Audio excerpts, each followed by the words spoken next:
Bismillahirrahmanirrahim. Assalamualaikum warahmatullahi wabarakatuh. Alhamdulillahirabbil alamin wassalatu wassalamu ala asyrafil anbiya'i wal mursalin nabiyina Muhammadin wa ala alihi wa sahbihi ajmain. Baik, kita lanjutkan isim marfu' yang keenam, yaitu khobar inna dan saudara-saudaranya. Khobar inna dan saudara-saudaranya. Ya. Jadi kalau di isim marfu yang kelima sebelumnya itu kana, ya. Kana itu yang marfu dari kana adalah isimnya, ya. Sedangkan kalau di ina yang marfu itu adalah khobarnya. Nah, baik. Inna wa akhawatuha tadkhulu 'alal mubtada'i wal khabari. Inna dan saudari-saudarinya dia hanya masuk kepada mubtada khobar. Ini kalau dari sisi ini sama seperti kana kemarin. Kana juga masuk ke mubtada khobar. Tetapi kana itu adalah fi'il, ya, dan saudara-saudaranya fi'il. Sedangkan inna dia huruf, ya. Jadi inna dan saudara-saudarinya masuk pada mubtada khobar, tidak masuk pada jumlah fi'liyah. Kemudian setelah inna masuk pada mubtada khobar, apa yang dia lakukan? Fatansibul mubtada'a wa yusamma ismaha. Maka inna itu menasobkan mubtada dan dinamakan dengan isimnya, yaitu isim inna. Jadi mubtada, nama awal mubtada, setelah masuk inna bukan mubtada lagi namanya, tapi isim inna. Wa tarfa'ul khabara wa yusamma khabaraha. Dan dia merofakkan khobar, ya, dan dinamakan dengan khobar inna. Nah, contoh kita lihat di sini. Al-mubtada'u wal khabar. Allahu azizun. Allah maha mulia. Allahu azizun. Masukkan inna. Innallaha. Ya kan? Allah di sini lafzul jalalah al-mubtada.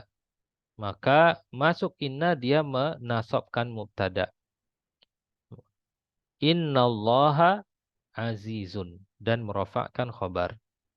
Ya, jadi lafzul jalalah Allah awalnya bernama mubtada, dia sebagai mubtada. Ketika dimasuki inna, rubah namanya. Jadi isim inna, bukan lagi mubtada. Nah, jadi inna ini menasabkan isim, ya, dan merofakkan khobar. Ya, atau menasabkan mubtada dan merofakkan khobar. Nah, ini tentunya terbalik dengan kana, ya. Kalau kana, kebalikannya, merofakkan isim dan menasabkan khobar. Jadi kebalikannya. Innallaha azizun. Kalau pakai kana, kanallahu azizan. Seperti itu. Kemudian Umaru adilun. Jadi inna ini dimasukkan adalah untuk mempertegas kalimat jumlah ismiyah. Untuk mempertegas pernyataan. Sungguh, sungguh, sungguh gitu. Sesungguhnya. Umaru adilun. Umar adil. Seorang yang adil. Nah, kita mau menegaskan pernyataan ini pakai inna. Inna Umara adilun. Ya, baik. Berarti dia mansub ya di sini. Wa alamatu nasbihi al-fathah. Karena dia termasuk juga al-mamnu' minas saraf. Mamnu' minas saraf tanda nasabnya dengan fathah. Abuka tabibun. Ayahmu seorang dokter. Masukkan inna. Jadi inna abaka tabibun. Baik. Inna abaka tabibun. Inna di sini huruf. Abaka di sini apa? Isim inna. Kalau kita i'rab. Abaka isim inna. Mansub. Ya. Mansub dia. Wa alamatu nasbihi al-alif. Ya, kenapa? Li'annahu minal asma al-khamsah. Karena dia dari al-asma al-khamsah. Coba lihat lagi di tabel nanti sebelumnya. Ya, al-asmaul khamsah itu mansubnya dengan alif. Al-waladani rasibani. Dua anak itu gagal, tidak lulus ujian. Masukkan inna. Innal waladaini rasibani. Sungguh-sungguh benar dua anak itu gagal ujian, tidak lulus ujian. Nah, waladaini di sini. Kenapa? Karena dia isim inna mansub.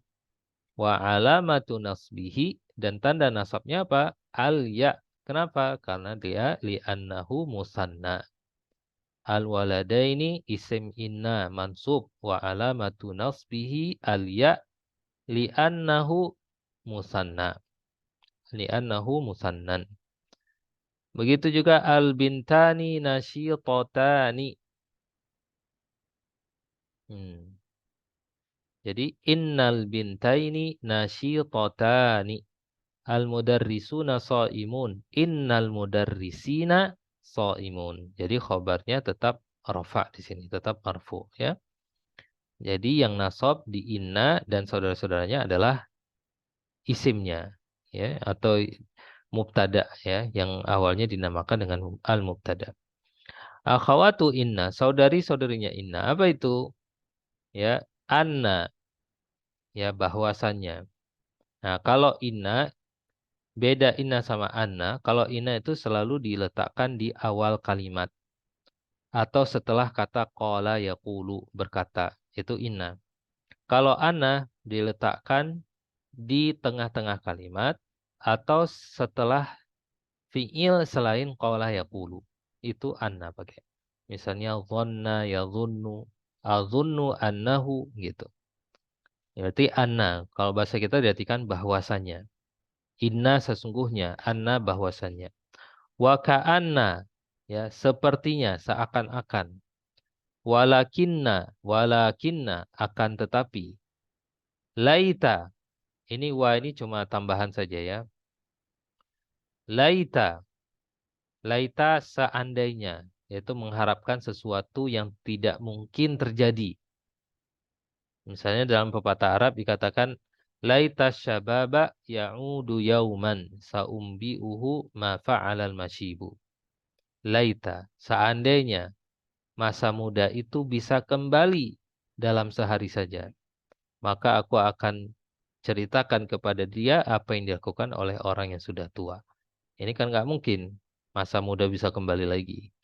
Laita. Ya, laita syababa. Coba perhatikan. Laita syababa. Ya kan dia menasabkan isim. Nah, kemudian la'alla. La'alla ini mudah-mudahan. Ini mengharapkan sesuatu yang mungkin terjadi. La'alla. Hmm. Atau juga bisa tidak semua berarti harapan ini ya. Bisa juga menyatakan kemungkinan. Hmm. Atau mungkin ya. Misalnya ditanya Ainal Ustad ya di mana Ustad atau bagaimana keadaan Ustad? Mahalu Ustad? Bagaimana keadaan Ustad? La'allahu maridun. Mungkin beliau sakit. Nah, itu juga bisa diartikan dengan la'alla. Dari kita artikan sesuai konteksnya ya. Baik, kemudian isim inna ada dua. Ada isim dhahir, ada isim dhamir. Innallaha ghafurun. Innallaha alimun. Nah, dia isim dhahir. Innahu sami'un alim. Nah, ini isim inna dalam bentuk dhamir. Innahu. Hu di sini isim inna. Sami'un alim. Sami'un khobarnya. Innaha maridhatun. Sesungguhnya dia sakit. Nah, jadi perlu diperhatikan kalau kana dan saudara-saudaranya itu fiil. Ya, sedangkan inna dan saudara-saudaranya ini huruf. Gitu ya.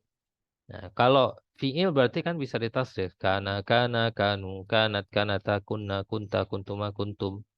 Kunti, kuntuma, kuntunna, kuntu, kunna. Asbaha, asbaha, asbahu, dan seterusnya. Tapi kalau inna nggak bisa ditasrif. Dia nggak berubah-ubah.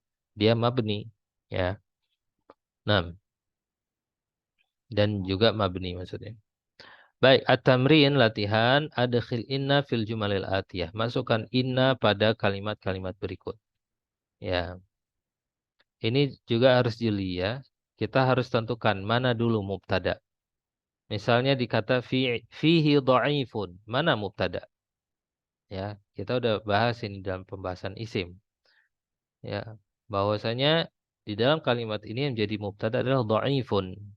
Ya, karena khobarnya itu syibhul jumlah, huruf jar dan isim majrur. Ketentuannya apa? Khobar dalam bentuk syibhul jumlah seringnya dikedepankan dan mubtada diakhirkan. Ya, ya kalau di dalam bentuk ini bahkan mubtada wajib diakhirkan karena tidak ada alif lam. Ya, karena mubtadanya nakirah. Seperti itu. Jadi yang jadi mubtada di sini dhaifun. Maka ketika kita masukkan inna, kita lihat ketentuan inna. Dia merofakkan isim, merofakkan mubtada dan menasabkan inna menasabkan isim, merofakkan mubtada. Maka kita katakan inna fihi dhaifan. Ya, dhaifan. Seperti itu. Begitu juga di kata-kata yang lain. Ya, baik. Ummuka mumarridhatun. Ibumu seorang suster. Fil jasadi mudghah. Di dalam jasad, di dalam tubuh kita ada segumpal daging. Yaitu jantung. Ya. Adkhil kana wa inna fil jumalil atiyah. Masukkan kana dan inna pada kalimat-kalimat berikut. Nah, diperhatikan. Kana itu kebalikannya dari inna dari sisi amalan. Kana itu merofakkan isim, menasobkan khobar. Sedangkan inna menasobkan isim, merofakkan khobar. Contoh di sini, abu kamaridun. Ketika kita masukkan kana, jadi kana abu kamaridun. Kalau inna abaka maridun. Ya, dan begitu seterusnya.